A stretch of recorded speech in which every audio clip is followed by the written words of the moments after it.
ekirowoozo nno kino kyali kitabangula buli omu emmeeme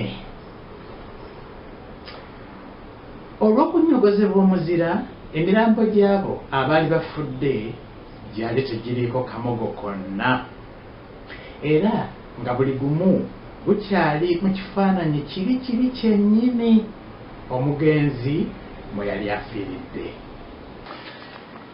Newaakubadde ekyokusala n'okulya ennyama ya mikwano gyabwe bonna kyali kibeesisiwaza, kyokka muli mu mitima gyabwe munda baamanya nti baalina okukikola olw'akatyabagaako akanene ennyo ke baalimu.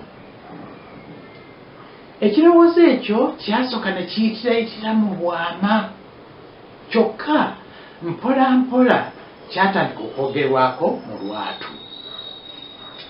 Oluvannyuma omuvubuka Katumba yeevaamu n'ayimuka n'atandika okwogera ng'akiwagira ne Ssekuwagira yenna. Ng'ayanja ensonga ze, Katumba yategeeza banne bw'ati nti essuubi ery'okudduukirirwa lyali terikyaliwo, nti era bo bennyini be bali balina okuyimukiramu ng'eyatega ogw'ekyayi bawaguze okuva mu nsozi, ng'ate ekyo kyali kibeetaagisa amaanyi agava mu mmere. Ate ng'emmere yokka yokka gye baali basigazza y'ennyama y'abannaabwe abafu. Nga yeeyambisa amagezi ge ag'ekisawo, Katumba yannyonnyola banne ng'emibiri gyabwe bwe gyali giweddemu ebiriisa byonna.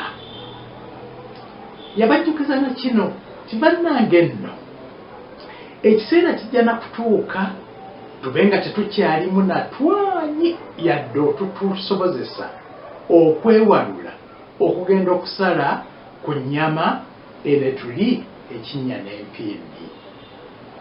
Yatuuka n'okubagamba nti bwe bagaana okulya ennyama eyo ne bafa baali bagenda kuba ng'abesse bokka, ekintu ne Katonda kyataliyinza kubasonyiwa.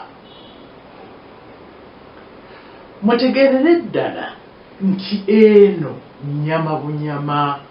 Mwana mulenzi oli Katumba bw'atyo bwe yatangaaza banne n'obuvumu obw'ekitalo.